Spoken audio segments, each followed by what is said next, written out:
Next time you go on a date, you have to ask the guy this question. So I have a theory that if a man has a really strong reaction to this question, it's a sign that he doesn't like things that he can't control, which can be a red flag, because if he's a control freak and likes to control every single thing and doesn't like things that are unpredictable or can be a little bit of like... So the question is really simple, but it has a meaning, I promise. You're gonna ask him how he feels about cats. And you don't even have to tell him like that you have a cat or anything. Just be like, oh, are you more of a dog person or a cat person? Like, how do you feel about cats? Now, if he has like a pretty neutral stance and he's like, oh, I mean, cats are okay.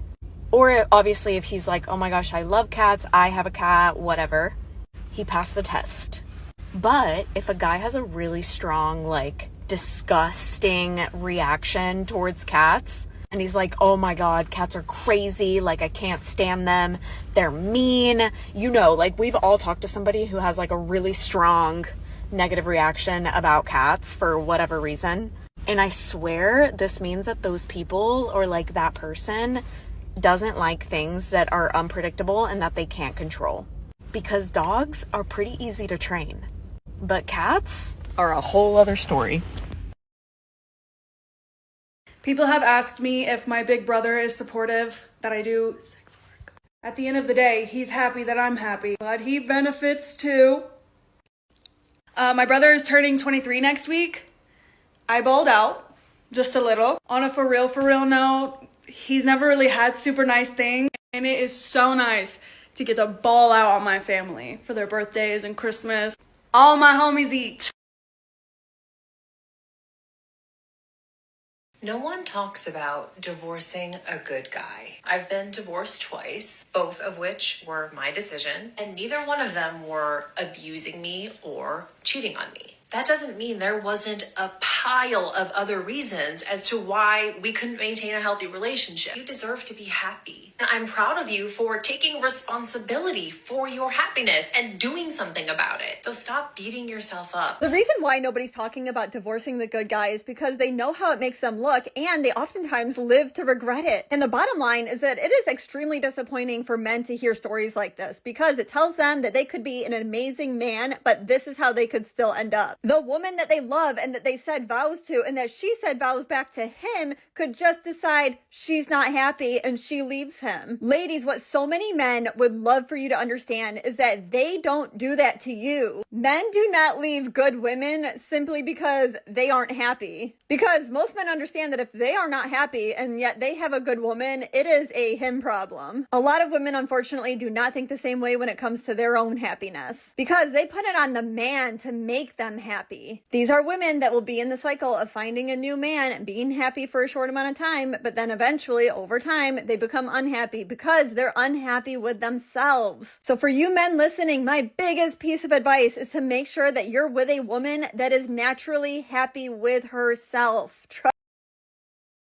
Remember this? If your husband is a good guy, but you're ready for divorce, you're not a bad person. She describes herself as a divorce recovery coach for moms, whatever that is. And understandably, she made that video because, well, she's trying to drum up business. And what better way to do so than by making moms feel good about leaving their husbands? And that's perfectly fine. But apparently she's not too happy with some of the responses she's getting from the husbands. Men are losing their mind over a recent video that I made. So a man taking a few moments to express his opinion on the matter is losing his mind? Your spouse doesn't have to be abusive in order for your feelings of wanting to leave to be valid. Actually, I don't have a problem with this. I actually agree with her. No one should be in a marriage that they are not happy in. But there are dozens of reasons why marriages fall apart. Okay, let's hear some of those reasons, but let's also keep in mind her business is a divorce recovery coach.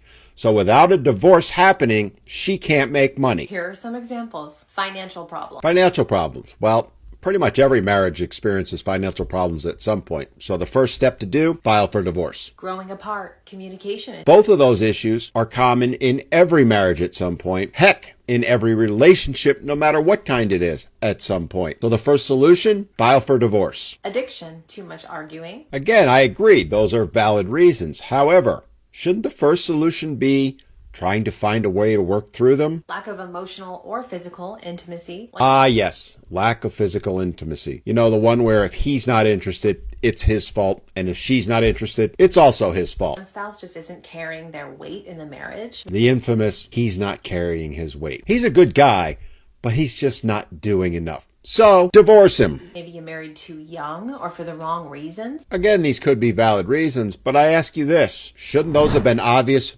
before you got married? Those are all very common reasons for divorce, and it doesn't make you or your spouse a bad person. Now, I hear you, and I might agree with you except for one thing. You see, if a man used any of those as a reason for walking away from his marriage, he would be immediately vilified and accused of abandoning his family. Now, let's be clear. I'm not trying to be mean to her or throw any ill will or shade at her. I just simply want to point out that she makes her living by coaching women who have been divorced. And we need to keep that in mind when she's encouraging said women to leave, by her own word, good men for what are problems that every marriage has at some point or another. And that is why men, well, to use her term, are losing their minds. Because men know that women, they're abandoning their marriages at the first sign of trouble rather than trying to work it out. So explain to me again why the hell men should get married anymore? Just saying.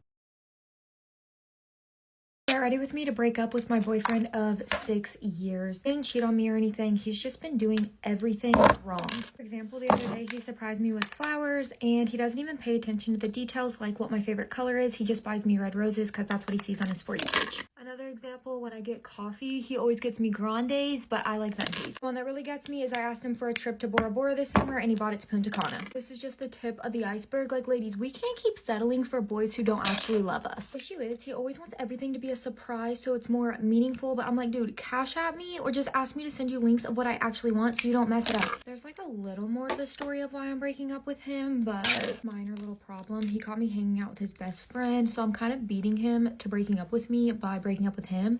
But he didn't even let me explain my story of why I was with his friend. Just gets upset and runs with it. So what do you expect me to do? I'm out of time, so I'll tell you how he caught us in part 2.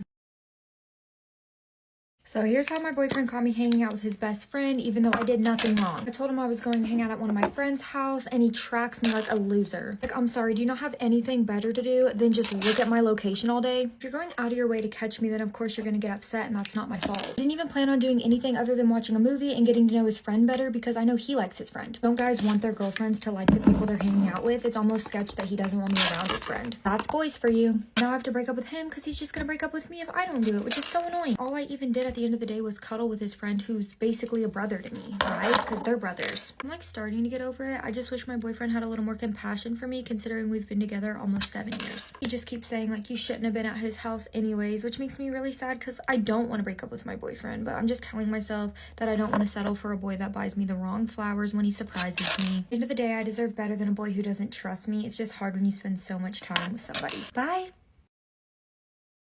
I get that some men are saying it as a compliment, but most men are saying it with the implication of like, what's the hidden baggage? Actually, I did once have a man ask me literally verbatim what the baggage I was hiding was. And I wish that they did really want to know. Because if they wanted to know, I could tell them that a relationship with a man is not the prize. Commitment in general is not the prize. And I don't say that to mean all men are trash or a relationship isn't something that I want. Instead, I say that to mean I spent the entirety of my 20s in relationships with men that significantly decreased my quality of life. In fact, your choice in partner is probably the single most important choice you can make. It affects your health, both mental and physical, because those UTIs, girl, they're telling you to run. It affects your money, your productivity, just your happiness. And that is the prize for me. Happiness, joy, enjoyment. I want to enjoy my life.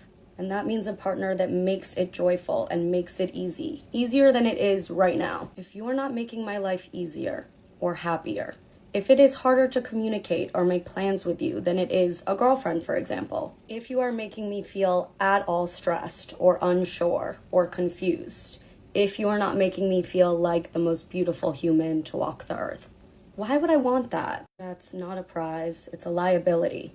Because the price of the bag is going up, and I worked really hard to get here. So yeah, that's what I would say if they really did want to know. I don't really think that they want to know, so I just feed them some line like, I'm really picky, or I'm really selective, which I am, but that's not what I mean. Modern women proudly highlight their achievements and values, emphasizing their independence, intelligence, and capabilities. They assert that these qualities make them valuable partners, challenging traditional gender roles. However, some perceive a paradox where these women label men as gold diggers for appreciating their success and stability, while they might be seen as leveraging their accomplishments for social or financial gain. And that concludes today's discussion on MGTOW voice. Don't forget to like, subscribe, and hit that notification bell to stay updated on future videos. Share your thoughts in the comments below, and I'll see you all in the next video.